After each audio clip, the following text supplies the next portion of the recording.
Do you know that you can buy Bitcoin at every teller machine of the Swiss National Railway? At every train station, you can buy Bitcoin.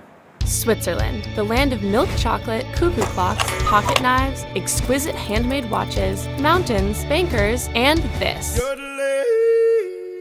But now, Switzerland may be on the verge of becoming something more, a crypto paradise.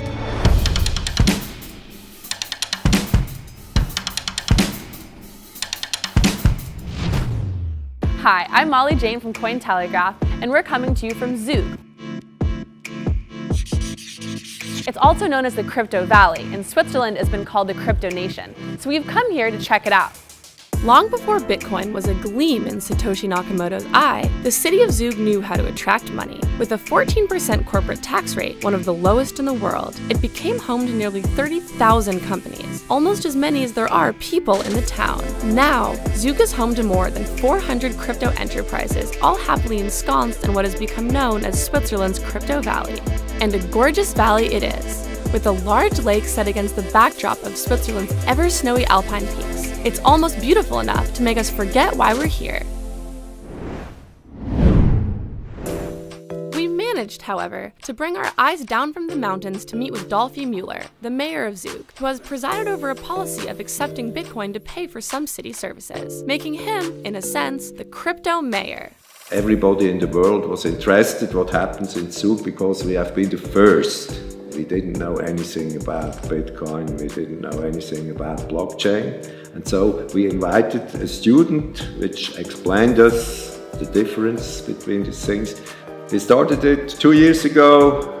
Now we have about 50 or 55 payments, not more. And it's only Bitcoin. It's not Bitcoin Cash, it's Bitcoin. From June 25th to July 1st, 2018, Zug held Switzerland's first blockchain-based municipal referendum. The vote, which was non-binding, used the city's new digital ID system. Here is a good place. Let's start an experiment with the so-called digital ID based on blockchain. Every year in summertime, we have a great party at the lakeside of Zug, and there is a firework. And we ask them people, do you want to have a firework again? Yes or no? And in Switzerland, a referendum, that's something holy. Has all this converted the mayor into a real crypto hodler? I'm not interested in cryptocurrency for myself.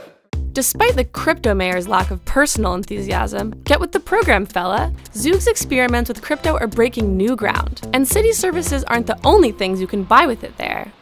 We were told that here in Zug, you can use Bitcoin to buy a Ferrari or a Maserati. But we don't really have the budget for that, so let's go try to buy some wine instead.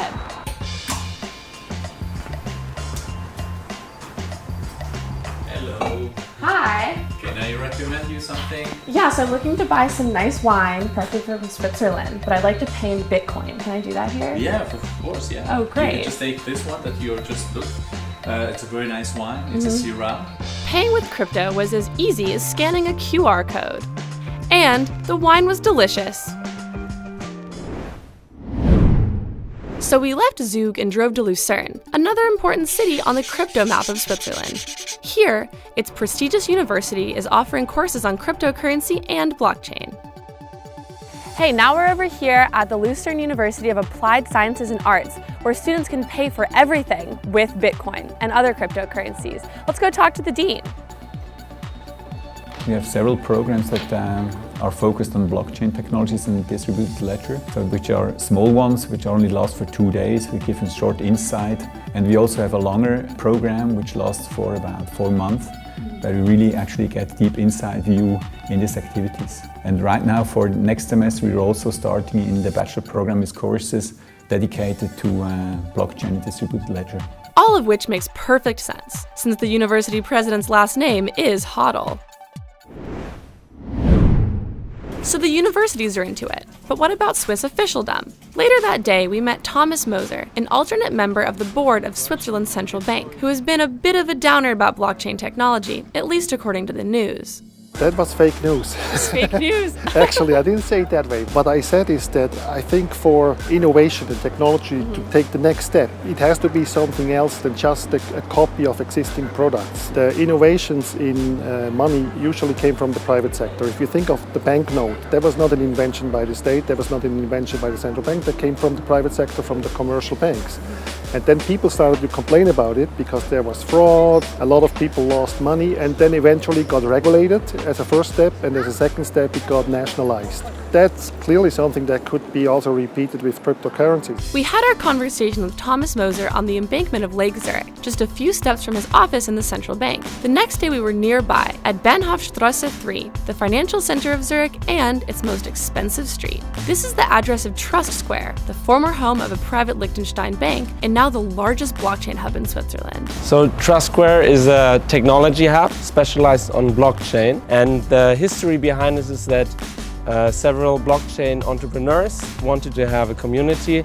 So we have 40 blockchain companies here from different backgrounds. We want to focus more on working with the universities and with the corporates. All floors of the Trust Square are full of all sorts of blockchain startups, from students with some crazy spaceship ideas to more down-to-earth insurance projects. And these blockchain incubators are in high demand. We have, over 400 players already in Switzerland, and the government is very pro-business, very helpful. It's a very decentralized culture, and it's really in line what I think blockchain and crypto assets are. FINMA is trying to move the whole crypto asset business into more regulated security token. FINMA, the financial regulator, categorizes the tokens based on the underlying economic function: payment tokens, utility tokens, and asset tokens. But what drives this whole process is that every ICO can send the description of its projects to FINMA, and within just 4 to 8 weeks, receive a clear statement whether regulatory provisions are applicable. As a result, in 2017, $1.5 billion were raised in ICOs in Switzerland, the second largest amount of money raised after the US. I would say that 1 year ago an ICO would cost you roughly 500,000 Swiss francs. I think nowadays you're more and more looking towards the 1 million range here. Now, welcome to the Crypto Villa, a 19th century mansion that formerly housed another private bank from Liechtenstein that went bankrupt due to money laundering schemes. It is now the home of Crypto Finance AG, a case of the new money literally replacing the old money. So is it common in Switzerland that bankers from the traditional financial industry go crypto? Yeah, more and more. In our company we have, I would say, 80% ex-bankers from UBS, Credit Suisse and some other large banks. We have the whole financial market infrastructure in Switzerland. We have the financial system in Switzerland, which is very strong. We have a very strong background, and so we have the theoretical know-how.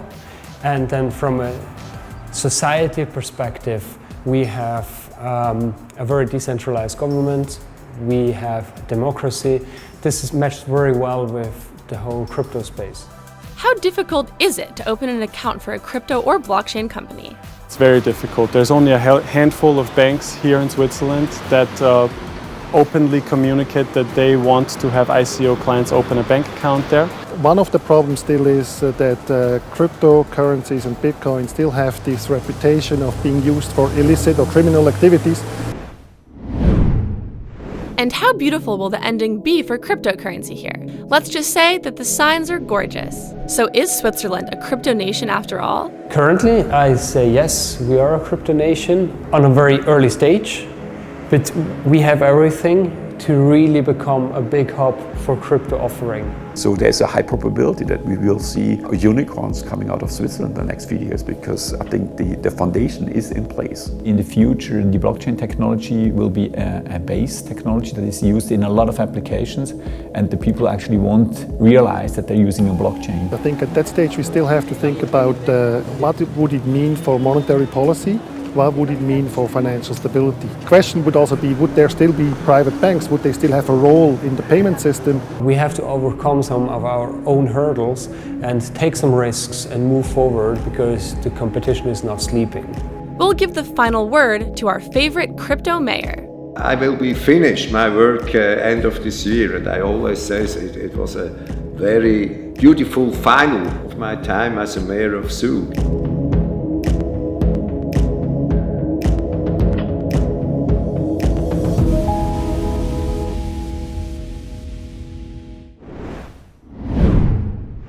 Although Switzerland has long been considered the banking capital of the world, it soon could become the global crypto capital. However, I think that cryptocurrencies and Bitcoin still have a long way to go before they see widespread usage. As the sun sets tonight over Zug, the crypto valley, Bitcoin may be rising over Switzerland. Cointelegraph. Like, subscribe, and hodl.